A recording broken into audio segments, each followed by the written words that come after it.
Hi friends, welcome back to my YouTube channel. ಯಾರೆಲ್ಲ ನನ್ನ ಚಾನಲ್ನ ಹೊಸ್ದಾಗಿ ನೋಡ್ತಿದ್ದೀರಾ ದಯವಿಟ್ಟು ಸಬ್ಸ್ಕ್ರೈಬ್ ಮಾಡಿಕೊಂಡು ಎಲ್ಲ ವೀಡಿಯೋಸ್ನ ನೋಡಿ ಅಂತ ರಿಕ್ವೆಸ್ಟ್ ಮಾಡ್ತೀನಿ. ಇವತ್ತು ನಾನು ನಿಮಗೆ ಈಸಿಯಾಗಿ ಮಸಾಲೆನ ರುಬ್ಕೊಂಡು ಯಾವ ರೀತಿ ಚಿಕನ್ ಫ್ರೈನ ಈಸಿಯಾಗಿ ನಾವು ಹೋಟೆಲ್ ಸ್ಟೈಲಲ್ಲಿ ಮನೇಲಿ ಮಾಡೋದು ಅಂತ ತೋರಿಸ್ತೀನಿ. ಕೆಲವೊಂದು ಮಸಾಲ ಪದಾರ್ಥಗಳನ್ನ ಫ್ರೈ ಮಾಡಿದ್ದೆ, ಅದೇ ಪಾತ್ರೆಯಲ್ಲಿ ನಾನು ಒಗ್ಗರಣೆನ ಹಾಕ್ತಾಯಿದ್ದೀನಿ. ಇದಕ್ಕೆ ಎಣ್ಣೆ ಮತ್ತು ಸಾಸಿವೆ, ಹಾಗೆ ಸ್ವಲ್ಪ ಓಂಕಾಳು, ಹಾಗೆ 2ರಿಂದ 3 ಲವಂಗ, ಹಾಗೆ ಸ್ವಲ್ಪ ಚಕ್ಕೆನ ಸೇರಿಸ್ತಾ ಇದ್ದೀನಿ. ಇದಕ್ಕೆ ಒಂದು ಏಲಕ್ಕಿ, ಹಾಗೆ ಇದಕ್ಕೆ ಕಟ್ ಮಾಡಿ ಇಟ್ಕೊಂಡಿರೋಂತಹ ಮೀಡಿಯಮ್ ಸೈಜ್ 2 ಈರುಳ್ಳಿನ ನಾನು ಇದಕ್ಕೆ ಸೇರಿಸ್ತಾ ಇದ್ದೀನಿ.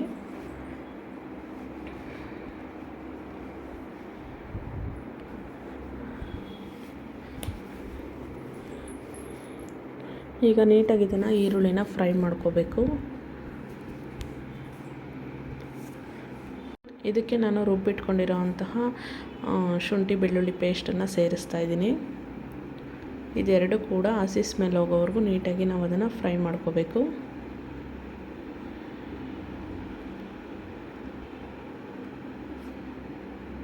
ಈ ಚಿಕನ್ ಫ್ರೈನ ಎಲ್ಲ ಮಸಾಲೆನ ರುಬ್ಬಿ ಮಾಡಿರೋದ್ರಿಂದ ತುಂಬ ಟೇಸ್ಟಿಯಾಗಿ ತುಂಬ ಚೆನ್ನಾಗಿ ಬರುತ್ತೆ. ಈಗ ನಾನು ಇದಕ್ಕೆ ರುಬ್ಬಿಟ್ಕೊಂಡಿರೋಂತಹ ಹಸಿರು ಮೆಣಸಿನ್ಕಾಯಿ, ಕೊತ್ತಂಬರಿ ಸೊಪ್ಪು, ಹಾಗೆ ಸ್ವಲ್ಪ ಪುದೀನ, ಇದು 3 ಸೇರಿಸ್ತಾ ಇದ್ದೀನಿ.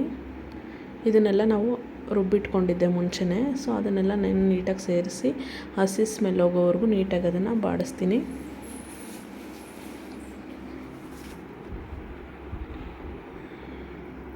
ನೋಡಿ, ಈ ಥರ ನೋಡಿದ್ರೆ ಎಣ್ಣೆ ಎಲ್ಲ ಬಿಟ್ಕೊಂಡಿರಬೇಕು. ಆ ಥರ ನಾವು ನೀಟಾಗಿ ಫ್ರೈ ಮಾಡಬೇಕು. ಈಗ ನಾನು ಇದಕ್ಕೆ ಟೊಮೆಟೊ ರುಬ್ಬಿಟ್ಕೊಂಡಿದ್ದೆ, ಸೊ ಅದನ್ನು ಕೂಡ ನಾನು ಇದಕ್ಕೆ ಸೇರಿಸ್ತಾ ಇದ್ದೀನಿ.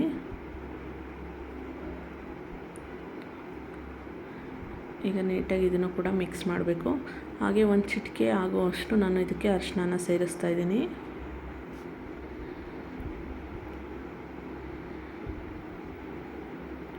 ಈಗ ನೀಟಾಗಿ ಎಲ್ಲ ಮಿಕ್ಸ್ ಮಾಡಿ ಸ್ವಲ್ಪ ಹೊತ್ತಾಗೆ ಬೇಯಿಸ್ತೀನಿ. ಇದಕ್ಕೆ ನಾವು ಸಪ್ರೇಟಾಗಿ ತೊಳೆದಿಟ್ಕೊಂಡಿರೋಂತಹ ಚಿಕನ್ನ ಸೇರಿಸ್ಬೇಕು. 2 ಟೈಮ್ಸ್ ವಾಶ್ ಮಾಡಿ ನಾನು ಇವಾಗ ಚಿಕನ್ನ ಸೇರಿಸ್ತಾ ಇದ್ದೀನಿ.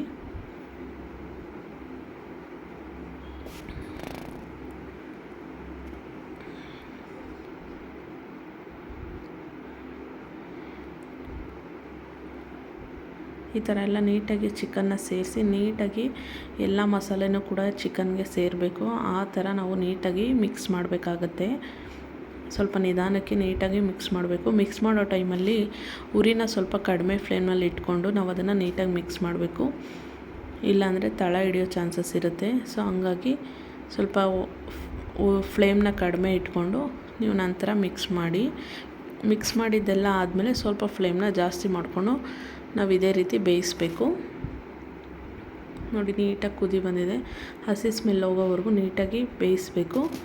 ಇದಾದಮೇಲೆ ನಾನು ಇದಕ್ಕೆ ಸ್ವಲ್ಪ ಚಿಕನ್ ಮಸಾಲಾನ ಸೇರಿಸ್ತಾ ಇದ್ದೀನಿ. ವೇದಾಂತ್ ಚಿಕನ್ ಮಸಾಲ ತುಂಬ ಟೇಸ್ಟಿಯಾಗಿ ತುಂಬ ಚೆನ್ನಾಗಿ ಬರುತ್ತೆ. ನೀವು ಕೂಡ ಒಮ್ಮೆ ಟ್ರೈ ಮಾಡಿ. ಈಗ ಅದನ್ನು ಫ್ರೈ ಪೌಡರ್ನ ಹಾಕಿ ನಾನು ನೀಟಾಗಿ ಮಿಕ್ಸ್ ಮಾಡ್ತೀನಿ. ಇದೇನು ನೀರಿನ ಅಂಶ ಬಿಟ್ಕೊಂಡಿದೆಯಲ್ಲ, ಇದೆಲ್ಲ ಫುಲ್ ಡ್ರೈ ಆಗಬೇಕು. ಈಗ ಸ್ವಲ್ಪ ನಾನು ಅದಕ್ಕೆ ಧನಿಯಾ ಪುಡಿ ಸೇರಿಸ್ತಾ ಇದ್ದೀನಿ. ಮನೆಯಲ್ಲೇ ಮಾಡಿರೋದು ಇದು ಧನಿಯಾ ಪುಡಿ. ಇದನ್ನು ನಾನು ಸೇರಿಸ್ತಾ ಇದ್ದೀನಿ. ಹಾಗೆ ರುಚಿಗೆ ತಕ್ಕಷ್ಟು ಉಪ್ಪನ್ನ ಸೇರಿಸ್ತಾ ಇದ್ದೀನಿ. ಸೇರಿಸಿದ ನಂತರ ನಾವು ನೀಟಾಗಿ ಮಿಕ್ಸ್ ಮಾಡಬೇಕು. ಮಿಕ್ಸ್ ಮಾಡಿದ್ಮೇಲೆ ನೋಡಿ, ಈ ಥರ ನೀಟಾಗಿ ಎಲ್ಲ ಎಣ್ಣೆ ಬಿಟ್ಕೊಂಡು ನೀಟಾಗಿದು ಬೇಯಕ್ಕೆ ಶುರುವಾಗುತ್ತೆ. ನೋಡಿ, ಇದೆಲ್ಲ ನೀಟಾಗಿ ಆಗ್ತಾಯಿದೆ. ಇದೇ ಥರ ನಾವು ಸ್ವಲ್ಪ ಮೀಡಿಯಮ್ ಫ್ಲೇಮ್ನಲ್ಲಿ ಉರಿನ ಇಟ್ಕೊಂಡು ನೀಟಾಗಿ ಬೇಯಿಸಬೇಕಾಗುತ್ತೆ. ಇದು ಬಾಯ್ಲರ್ ಚಿಕನ್ ಆಗಿರೋದ್ರಿಂದ ಬೇಗ ಬೇಯುತ್ತೆ. ಸೊ ಹಂಗಾಗಿ ನೀಟಾಗಿ ನಾವು ಬೇಯಿಸಬೇಕು.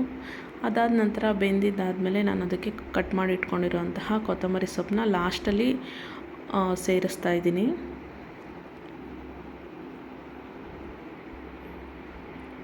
ನೋಡಿ, ನೋಡೋಕ್ಕೆ ಎಷ್ಟು ಕಲರ್ಫುಲ್ಲಾಗಿ ಕಾಣಿಸ್ತಿದೆ. ಟೇಸ್ಟ್ ಮಾತ್ರ ತುಂಬ ಚೆನ್ನಾಗಿ ಬರುತ್ತೆ ಈ ಥರ ರುಬ್ಬಿ ಮಾಡೋದ್ರಿಂದ. ನೀವು ಒಮ್ಮೆ ಇದೇ ರೆಸಿಪಿನ ಟ್ರೈ ಮಾಡಿ. ಇದನ್ನು ನಾವು ಪೂರಿ, ಚಪಾತಿ, ರೊಟ್ಟಿ, ಹಾಗೆ ಪರೋಟ ಇದ್ರ ಜೊತೆ ಸರ್ವ್ ಮಾಡ್ಕೊಂಡು ತಿಂದರೆ ತುಂಬ ಚೆನ್ನಾಗಿ ಬರುತ್ತೆ. ಹಾಗೆ ಊಟದ ಜೊತೆ ಸೈಡ್ಸಲ್ಲೂ ಕೂಡ ನಾವು ನಾನ್ ವೆಜ್ಜಲ್ಲಿ ಫ್ರೈನ ಮಾಡ್ಕೋಬೋದು. ಈ ರೆಸಿಪಿ ಯಾರಿಗೆಲ್ಲ ಇಷ್ಟ ಆಗಿದೆ ದಯವಿಟ್ಟು ನನ್ನ ಚಾನಲ್ನ ಲೈಕ್ ಮಾಡಿ, ಶೇರ್ ಮಾಡಿ ಹಾಗೂ ಸಬ್ಸ್ಕ್ರೈಬ್ ಮಾಡ್ಕೊಳ್ಳಿ. ನೀವು ಮಾಡೋ ಲೈಕ್ ಕಮೆಂಟ್ಸಿಂದ ಇನ್ನಷ್ಟು ರೆಸಿಪಿನ ಮಾಡೋದಕ್ಕೆ ತುಂಬ ಹೆಲ್ಪ್ ಆಗುತ್ತೆ. ದಯವಿಟ್ಟು ನನ್ನ ಚಾನಲ್ನ ಲೈಕ್ ಮಾಡಿ, ಶೇರ್ ಮಾಡಿ. ಮತ್ತೊಮ್ಮೆ ಕೇಳ್ಕೊತೀನಿ, ಸಬ್ಸ್ಕ್ರೈಬ್ ಮಾಡ್ಕೊಳ್ಳಿ.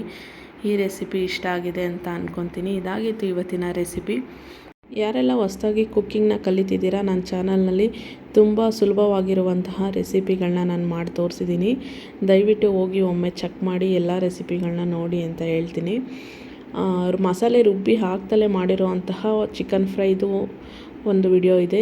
ನೀವು ಕೂಡ ಈ ಲಿಂಕ್ ಹಾಕಿರ್ತೀನಿ. ದಯವಿಟ್ಟು ಆ ವಿಡಿಯೋನೂ ಕೂಡ ನೋಡಿ. ನಿಮಗೆ ಯಾವುದು ಈಸಿಯಾಗಿ ಆ ಟೈಮಿಗೆ ಯಾವ್ದು ಬೇಕೋ ಅದನ್ನು ನೋಡಿಕೊಂಡು ಈಸಿಯಾಗಿ ನೀವು ಮಾಡ್ಬೋದು. ನೋಡಿ ಎಷ್ಟು ಚೆನ್ನಾಗಿ ಎಣ್ಣೆ ಎಲ್ಲ ಬಿಟ್ಕೊಂಡು ಎಷ್ಟು ಟೇಸ್ಟಿಯಾಗಿದೆ. ಇದಾಗಿತ್ತು ಇವತ್ತಿನ ರೆಸಿಪಿ. ಯಾರೆಲ್ಲ ನನ್ನ ಚಾನಲ್ನಲ್ಲಿ ವಿಡಿಯೋ ನೋಡ್ತಿದ್ದೀರಾ, ನಿಮಗೆಲ್ಲ ತುಂಬ ಹೃದಯದ ಧನ್ಯವಾದಗಳು. Thank you friends.